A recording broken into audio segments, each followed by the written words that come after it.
É o seguinte, se você digitar no Google a palavra chuva, façam esse teste, digitem chuva e aí vocês escolham o ano que vocês querem. Vocês querem 2001, 2002, 2010, 2020. Vocês vão ver lá notícias relatando a morte de pessoas, vocês vão ver notícias relatando pessoas absolutamente desabrigadas, caos instalado em várias cidades do interior, capitais, tudo igual. Absolutamente tudo igual. Se você digitar agora no Google isso que eu falei para vocês. Agora, a minha pergunta é, o que nós estamos esperando para deixarmos de sermos reativos nesse processo, mano? Porque é o seguinte, o Brasil não é ativo no que se refere às chuvas, aos desastres ambientais que estão acontecendo. O que a gente está vendo simplesmente é o seguinte, acontece o fato, aí o poder público vai lá, sai correndo atrás de alguma forma para tentar remediar, falar que está fazendo alguma coisa. Mas do ponto de vista prático, a gente não vê os caras sentando numa mesa falando assim, ó, a chuva de 2030 a gente já está com esse planejamento aqui porque ela vai acontecer. A pergunta que eu faço para vocês é, por que não acontece isso aqui, Mano Ferreira? Por uma grande disfuncionalidade da política, a forma como a política funciona. Porque o que acontece, se um gestor público agir corretamente nesses casos, ou seja, tomar as medidas preventivas adequadas para o devido escoamento das chuvas, proteger as encostas, o que é que vai acontecer? Vai chover e a vida vai seguir normal. Ou seja, isso não gera um ganho político para o gestor público que toma as medidas corretas. Ao mesmo tempo, tem custo. Então, o gestor público tem que escolher arcar com um custo, abrir mão de parte do seu orçamento para tomar medidas importantes, estruturais, que não vão gerar um saldo político positivo para ele depois. Porque a população, no momento em que chove e não acontece nenhum desastre, ninguém dá crédito para o gestor público que tomou as medidas corretas.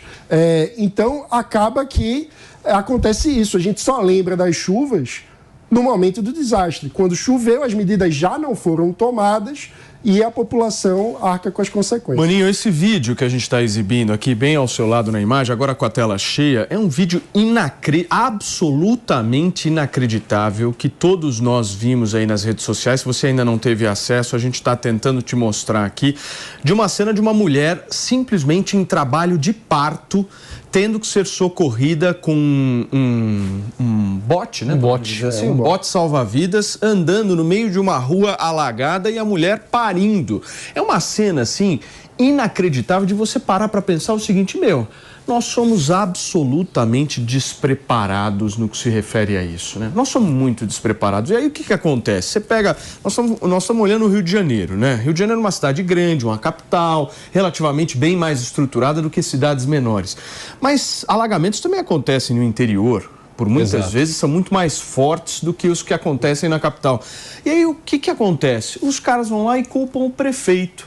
Só que o prefeito não tem duas coisas, Mano Ferreira. Primeiro, verba, não tem dinheiro para isso. E segundo, conhecimento do que fazer. As autoridades públicas municipais estão perdidas nesse país. Ninguém sabe o que fazer em relação a isso. Os caras saem correndo atrás do problema. Ah, choveu, putz, vamos tentar dar uma bolsa aqui, bolsa ali. Mas ninguém sabe como é que trata desse tema. E aí a pergunta que eu faço para vocês é, por que as autoridades, do ponto de vista nacional e estadual, não chamaram esses prefeitos e falaram o seguinte, olha, o plano do Brasil é esse. O que está faltando para se mexerem, ô Diegão? Paulinho, o Maninho estava de férias, mas ele continua afiado. Já voltou diagnosticando com perfeição o problema.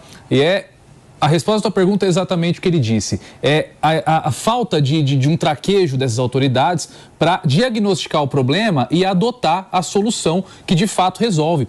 E o grande problema em relação a essa solução é que essas obras públicas que resolvem o problema geralmente são obras que ultrapassam o período dos mandatos. Então, muitas vezes não vale a pena para aquele gestor investir, às vezes, o pouco dinheiro que tem do orçamento do município para fazer uma obra que vai ser entregue, de repente, por outro prefeito. É claro, isso é um egoísmo sem tamanho, mas tem um exemplo muito recente a respeito disso no âmbito federal. O Lula chegou, em razão, claro, do orçamento nacional limitado, chegou a pedir para que deputados investissem dinheiro em obras de infraestrutura do PAC e ninguém quis. Ninguém quis destinar dinheiro de emenda para a obra do PAC, que confere uma melhor estrutura para o país, justamente porque essas obras obras serão entregues lá para 2030, 2031, 32, e aí eles não têm, como o Maninho disse, o ganho do capital político em relação a essas obras. Então, acho que até mais do que o simbolismo que o PP colocou aqui de uma forma muito acertada, as autoridades precisam entender que mais importante que o ganho político dessas obras é o ganho que nós temos de estrutura e evitar cenas lamentáveis como essa de uma mãe ter que dar a luz em cima de um bote no meio da água. Isso é um completo absurdo. Mas sabe uma coisa que me irrita profundamente? Se as autoridades sabem que são insuficientes, não conseguem fazer obras que resolvam o problema, às vezes nem obras resolvem o problema. Tempestade desse jeito pode causar problemas, assim mesmo com várias obras de infraestrutura. Mas nós não temos uma política de adaptação. A gente não tem, por exemplo, no Rio de Janeiro, monitoramento, políticas para evacuar as pessoas em casos de eventos como esse. Não tem. São coisas muito mais simples. Não tem preparo, né, Não Pepe? tem preparo, que é o básico. Monitoramento. O governo não tem um sistema que pode mandar, por exemplo, informações, SMS, mensagens para todos os cidadãos do Rio de Janeiro, falando para se precaver, para ir para determinado lugar, determinado abrigo. Nós não temos isso, nem isso nós temos. Eu fico bravo quando eu chego, por exemplo, no lugar e tem uma plaquinha, sujeito a enchente. Como assim sujeito a enchente? A autoridade sabe que ali pode ter uma chuva forte e pode encher e não tem nenhuma política para resolver esse problema. Mas o que eu falo é algo a mais, é mais simples. Nós não temos uma política de adaptação eficiente que faça a população não sofrer com esses eventos climáticos extremos. Deixa eu trazer a nossa Júlia Lucia aqui para a conversa. Bom dia, Ju. Bom dia a todos. E aí, minha amiga, eu quero um pouco da tua impressão sobre essas imagens e principalmente sobre essa situação que a gente está vivendo. Acho que todo mundo comentou corretamente aqui, não deveria ser surpresa, todo ano é a mesma coisa, mas o triste é que a gente observa que passou esse período, né, do verão, início do ano, a gente não vê mais essas discussões acontecendo. E aí também reforçar, a gente tem o papel do Estado, a gente tem o papel do município, agora esses entes federados, eles estão com seus orçamentos estrangulados. E o governo federal poderia agir nesse sentido também. O próprio governo federal poderia lançar um plano de contingenciamento dessas tragédias, né? Afinal de contas, nós temos aí uma comunicação entre alguns estados, né? É um rio que transborda e traz interferência no outro estado, mas a gente sempre vê uma tentativa de fugir dos problemas reais e de ficar criando questões e teorias mirabolantes, né, para despistar as pessoas daquilo que realmente deveria ser foco. Né, quando a gente vê realmente, como foi trazido aqui, a ministra da Igualdade Racial levantando essa questão como se no meio dessa comunidade aí, por exemplo, que a gente está, esse senhor agora que está sendo carregado aí é um senhor branco. Né? Então, a pobreza no Brasil, ela não é privilégio da população negra, da população parda. Né? A gente tem todo tipo de cor na pobreza no Brasil. E aí a gente vê uma ministra que utiliza o espaço dela para poder trazer uma discussão, sabe? Se ela tivesse na universidade, até haveria espaço, porque na universidade você, em tese, você não tem que ter limite para definir as suas teses e para levantar discussões. Mas é uma autoridade pública, entende? Cadê a proposta dela?